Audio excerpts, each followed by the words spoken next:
Sharks. मैं आज यहाँ अपने फ्रेंड दीपाली और मनीष की कहानी सुनाने वाला हूँ। दीपाली और मनीष छत्तीसगढ़ के एक छोटे शहर बस्तर में रहते हैं। 8 साल की शादी होने के बावजूद भी उन्हें कोई बच्चा नहीं है।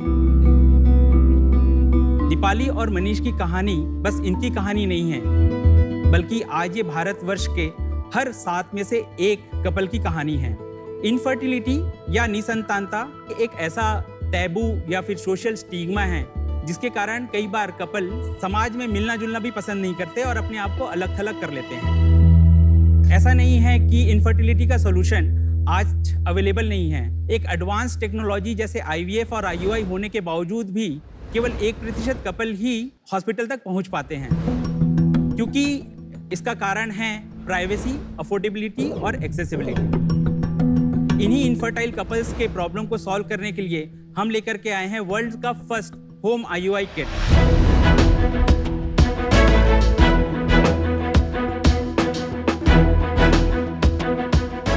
हेलो शार्क्स, मेरा नाम विक्रम राजपूत है और मैं रायपुर छत्तीसगढ़ से आया हूँ।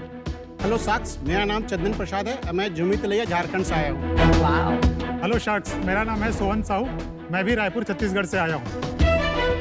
IUI यानी इंट्रा यूटेरिन इंसेमिनेशन, जिसे हिंदी में कृत्रिम गर्भधारण कहते हैं, ये इनफर्टिलिटी ट्रीटमेंट की फ्रंट लाइन प्रोसीजर है। ये प्रोसीजर 3 स्टेप्स में होता है। सबसे पहले ओवुलेशन ट्रैक किया जाता है, उसके बाद होता है स्पर्म प्रिपरेशन, जिसमें लाइव स्पर्म को सीमेन और डेड स्पर्म से अलग किया जाता है। उसके बाद होता है इंसेमिनेशन, जिसमें स्पर्म को यूट्रस तक पहुंचाया जाता है, और इसे करने के लिए एक एंड्रोलॉजिस्ट और एक गायनेकोलॉजिस्ट की ज़रूरत होती है। पर अभी तक ये प्रोसीजर हॉस्पिटल में ही पॉसिबल था, पर अब ऐसा नहीं है।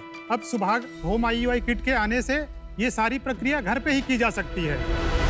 हमारे इस किट में सबसे पहले ओवुलेशन ट्रैकिंग के लिए ओवुलेशन स्ट्रिप होता है, जिससे हम इंसेमिनेशन डे का पता कर सकते हैं, और उसके बाद फिर वी कंसीव, जो कि एक मेंस्ट्रुअल कप जैसा होता है, सॉफ्ट कप, जिसके हेल्प से बहुत इजीली इंसेमिनेशन किया जा सकता है। और अगर स्पर्म वॉशिंग की ज़रूरत है तो हमारा एंड्रो वॉश है, जिससे स्पर्म वॉशिंग किया जाता है। हमारे ये दोनों प्रोडक्ट्स पेटेंट ग्रांटेड हैं। शार्क्स, हमारा विजन है कि हम ऐसे पोर्टफोलियो ऑफ डिवाइसेस बनाएं जिससे पेशेंट्स कोई भी फर्स्ट लाइन ऑफ ट्रीटमेंट के लिए हॉस्पिटल जाने की ज़रूरत ना पड़े। और आज मैं एक अनोखे तरीके से आपका वेलकम करना चाहूँगी, एक पर्सनल स्टोरी आपको बता के, क्योंकि ये पर्सनल स्टोरी बताना बहुत ज़रूरी है। तो मेरे केस में जब मैं 28 थी, मैंने पहली बार ट्राई किया बच्चे के लिए। 2 महीने में मेरा आई कंसीव्ड, नॉर्मल प्रेगनेंसी, सब कुछ ठीक। उसके बाद 3-4 साल आई ट्राइड और I couldn't conceive, which is rare. तो 2 infertility treatments I have gone through, और वो जो 25 इंजेक्शंस होते हैं हर ट्रीटमेंट में, वो जो फिजिकल इमोशनल ट्रॉमा होता है, literally those taboos of crossing your leg, पैर ऊपर रखो, मतलब सब स्टूपिड चीजें आप करते हैं। और मेरा तो ऑलरेडी एक बच्चा था, तो इमेजिन द ट्रॉमा उन पेरेंट्स के लिए जिनके बच्चे नहीं है। और फिर ऐसे हो कि 2 मेरे अटेम्प्ट्स फेल हो गए। I give up, I said I am happy with 1 child. और फिर वो जैसे बोलते हैं मिराक्युलसली थोड़े महीने बाद मैंने नेचुरली कंसीव किया। लेकिन वो जो एक मेमोरी थी, 10 साल तक I didn't talk about it, क्योंकि वो इतनी एक ट्रॉमेटिक स्कार या इतना टैबू लगा मुझे लगा I will be little less if I talk about it.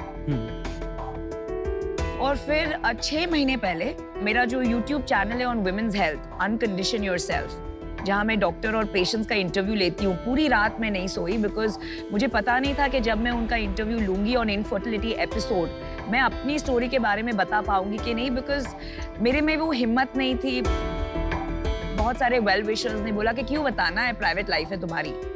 लेकिन मेरे दिल की हमेशा मैं सुनती हूँ। तब पहली बार मैंने बात की, मेरे बुक में भी मैंने इसके बारे में लिखा है, एंड आई थिंक मैंने 2 वजह से इसके बारे में खुलकर पब्लिक में बात की। नंबर 1, लोगों को पता चलना चाहिए ये कितना ट्रॉमेटिक एक्सपीरियंस है, और हाँ, ये वुमेन को, इंक्लूडिंग द स्पाउस, हस्बैंड को, इतने सारे सपोर्ट की जरूरत है, एंड ना कि जजमेंट,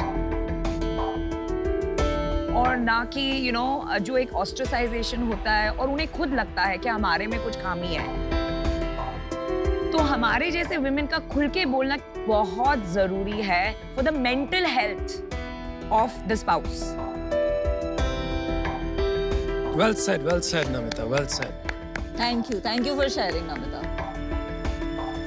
तो अभी आपके बारे में थोड़ा जानकारी, आपकी जर्नी क्या रही है, बैकग्राउंड्स क्या है, कैसे मिले आप?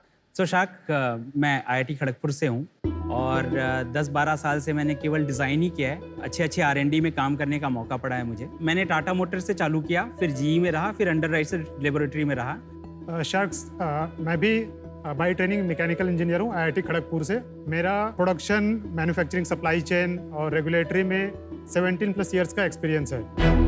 मैंने महिंद्रा एंड महिंद्रा, जी और अमेरिकन एक्सेल में काम तो किया। आप दोनों जी में मिले कि आईआईटी खड़गपुर? नहीं, हम लोग जो हैं वो दोस्त हैं, पड़ोसी भी हैं। ग्रेजुएशन में हम साथ मिले, उसके बाद फिर हमने हाँ। साथ में एमटेक भी किया और उसके बाद फिर ये जी में बैंगलोर में था, मैं जी ऑयल एंड गैस पुणे में था। मैं भी बाय ट्रेनिंग मैकेनिकल इंजीनियर हूँ। मेरा rapid prototyping and product design development and vendor development में मेरा 10 साल का अनुभव है। और आप कैसे मिले हैं? जब इन्होंने अपना एडिशन को शेयर किया था सोशल मीडिया पे, तो वहाँ पे मैंने अप्लाई किया अपनी एक्सपर्टीज के ये साथ। हमारे फाउंडिंग टीम है, पहले टीम जिसने ज्वाइन किया। और आप सीईओ हैं? मैं सीईओ हूँ। अच्छा, तो आप और बताइए, ये इसके बारे में कैसे सोचा? एक्चुअली मैं 2012 में मैं यहाँ से जर्मनी मूव कर गया और 2008 से 2012 तक हम खुद ही स्ट्रगल कर रहे थे पहला चाइल्ड कंसीव करने के लिए। और जब आप प्रॉब्लम में रहते हैं तो आप कमिट करते हैं कि ठीक है, मेरा प्रॉब्लम भगवान सॉल्व कर दो, मैं दूसरों का भी करूँगा। तो एक वो प्रॉमिस था कि हमको भगवान ने 2 बच्चे दिए नेचुरली, और फिर अब हमारी बारी है कि हम लोगों की हेल्प करें। Very nice. क्योंकि मेरा खुद ही बैकग्राउंड जो है वो डिज़ाइन और ये सब रहा है, तो मुझे लगा कि जो भी डॉक्टर प्रोसीजर करते हैं वो सारा चीज़ घर पे ही किया जा सकता है। तो बस लगे हुए काम पे। वाह, वेरी नाइस।